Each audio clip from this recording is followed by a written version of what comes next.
మీలో ఎంతమందికి పప్పురుండాలంటే ఇష్టం చెప్పండి. అది కూడా వినాయకుడికి ఎంతో ఇష్టమైనటువంటి పప్పురుండాలండి.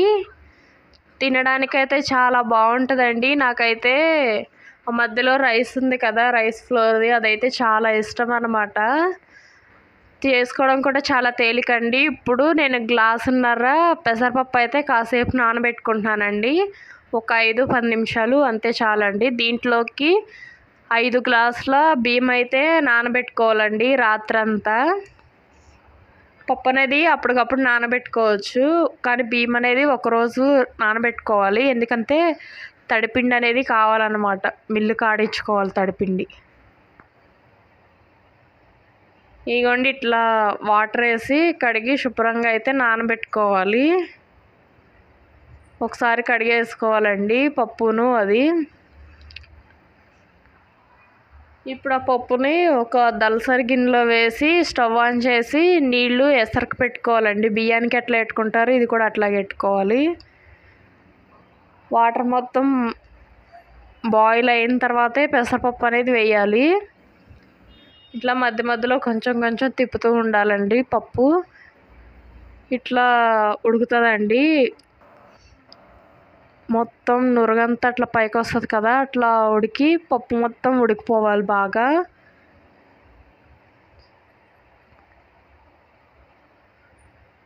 ఆ 5 గ్లాసుల బియ్యము నానబెట్టిన తర్వాత మిల్లుకైతే ఇచ్చి మెత్తగా పిండి అయితే చేపించుకుని రావాలండి.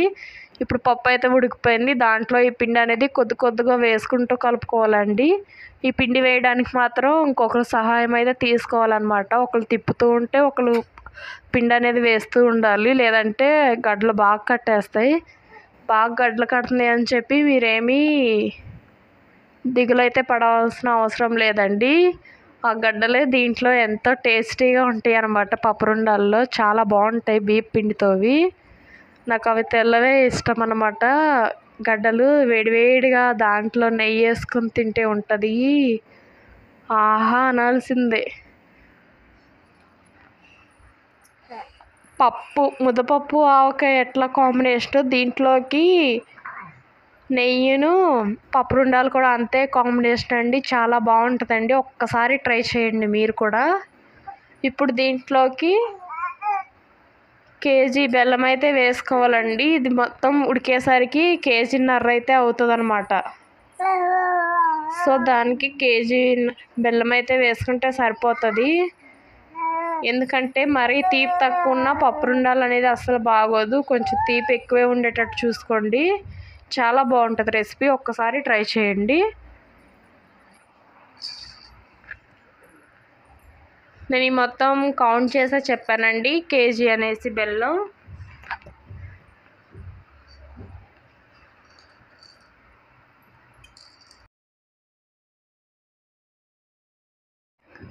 వేసి ఒకసారి అయితే మొత్తం బాగా కలిసేటట్టు తిప్పుకోవాలండి. బెల్లం అనేది బాగా కరిగిపోవాలి.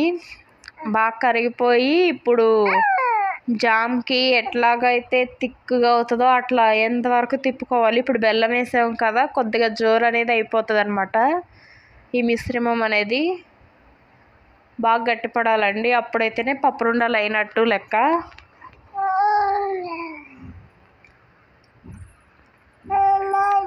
మధ్య మధ్యలో వాయిస్ అయితే అడ్జస్ట్ చేసుకోండి, ఎందుకంటే మా పిల్లలు అరుస్తున్నారు. అదిగోండి మాటలు కూడా మాట్లాడుతున్నారు.